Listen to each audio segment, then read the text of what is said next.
Hello दोस्तों, स्वागत है एक बार फिर से आपका मेरे चैनल पे लीगल न्यूज 127 पे। दोस्तों, जो 490A या डीवी घरेलू हिंसा जो ये आरोप लगाया जाता है पति पर ससुराल वालों की, बहुत गंभीर होता है। अक्सर जो लड़की वाले आरोप लगाते हैं वो एक, आपको पता है, मनगढ़ंत कहानियां बनाते हैं।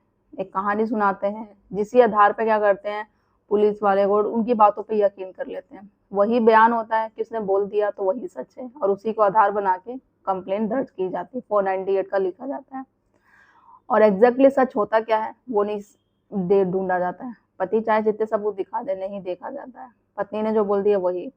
जब पुलिस वालों को पता रहता है कि ये चीजें गलत है, पत्नी जो बोल रही है वो सही नहीं बोल रही है, झूठ बोल रही है, तो किसी ना किसी तरीके से मिसगाइड करने वालों की मिसगाइड किया जाए कि इसको आगे कंप्लेन लिखा जाए 498 में, तो 156 लगा के वो आगे कंटिन्यू कर देती है। बट आपको भी क्या प्रैक्टिस करवाया जाता है कि अगर 498 लगा हुआ है तो आपको उससे बाहर निकलना है। जो फैमिली वालों के नाम है वो बाहर निकलवाने हैं, आपको बाहर निकालने हैं, बस यही था।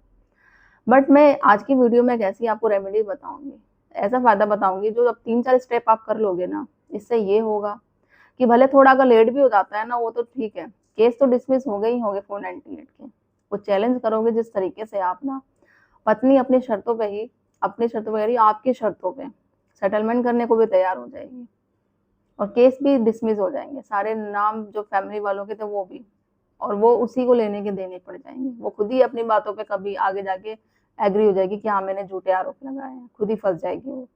ऐसा ये जो मैं बताऊंगी ना आपको रेमेडी, वो आपको पता होता है, बट 70-80% मान लो लोग उस पर ध्यान नहीं देते हैं, और यही सबसे बड़ी गलती करते हैं।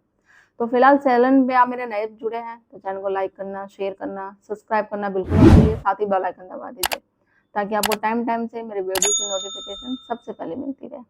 जैसे मैंने बताया, ये जो गंभीर आरोप होते हैं, अक्सर देखा जाता है कि जो आरोप लगाए जाते हैं, पत्नी लगाती है आप पे, लड़की वाले, उसके घर वाले, कि मारा पीटा गया है, ये सारी चीजें गई है, हमें मार के बाहर निकाल दिया गया, इस तरीके से, तो भाई 498 लगा दो, क्योंकि उससे उसको परिवार को जेल भेजना है।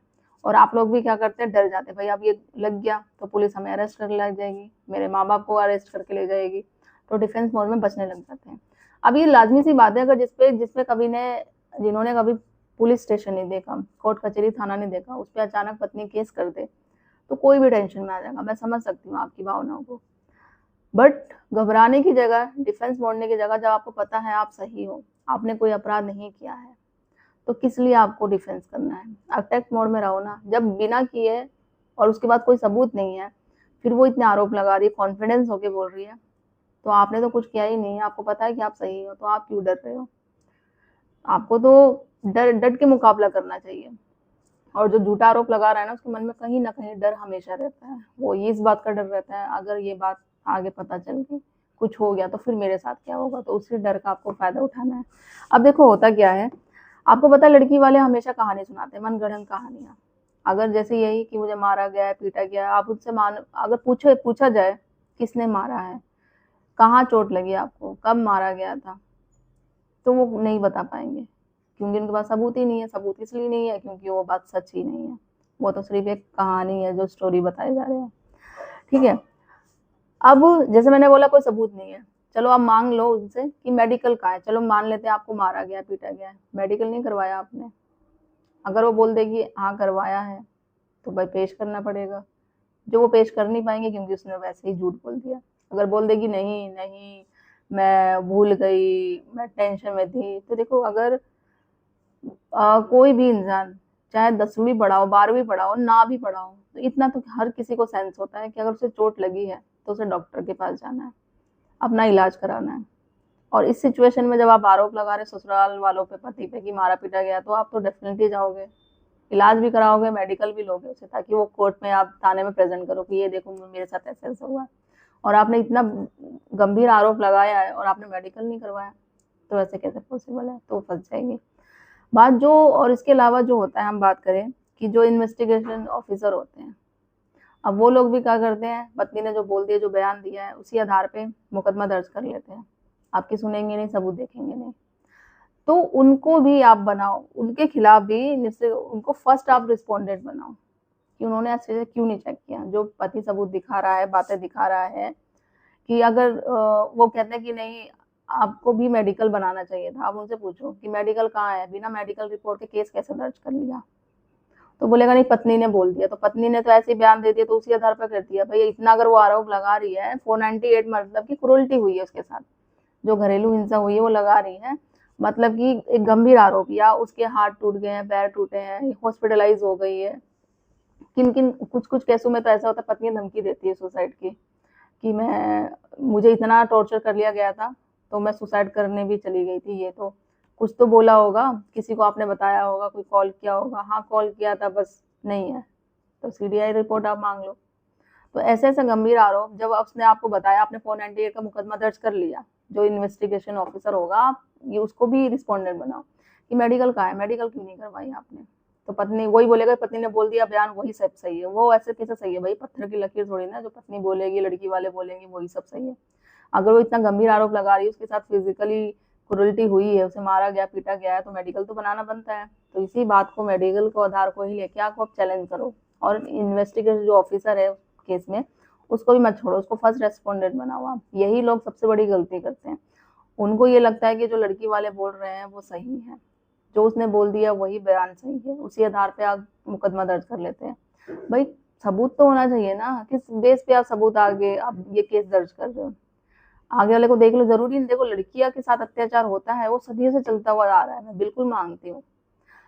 बट जब कानून ने उन्हीं के लिए ये बनाए थे कि 498 आप ये कर सकते हो, घरेलू हिंसा कर सकते हो, और पूरी तरीके से आपके पास कोई रहने खाने सबकी सोने, पूरी तरीके से आप इंडिपेंडेंट नहीं हो।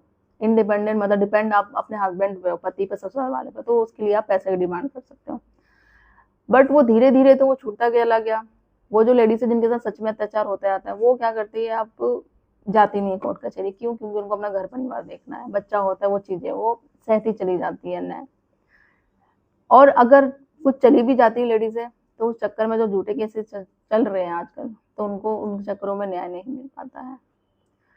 तो अब क्या कर रही है लेडीज, जो जिनको घर नहीं बसाना है, ससुराल या पति के साथ नहीं रहना है, रीजन बहुत है कि भाई पति मेरी नहीं सुन रहा, ससुराल वाले नहीं सुन रहे, मेरे हिसाब से नहीं चल रहे, या उनकी फोर्सफुली शादी करा दी गई है, या फिर पैसे का घमंड होता है, पावर होता है, मायके वाले सपोर्ट करते हैं, उस चीजों को लेके वो ऐसे ऐसे आरोप लगा देती है, या रिश्ता और कहीं हो गया अडल्ट्री में, तो इसी कानून का वो फायदा उठाती है, दुरुपयोग करती है।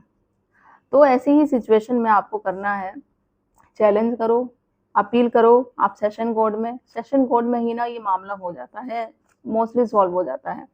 498 को मेडिकल ग्राउंड में आपको चैलेंज करना है।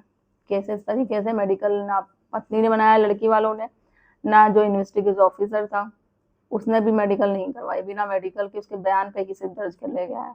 डरना नहीं है आपको, जो आपको सारी चीजें लगती है ना वो बेझिझक बिना डरे बोलो। देखना अगर मैं माना थोड़ा डिले भी हो जाएगा ना केस होने में, बट होगा ही होगा।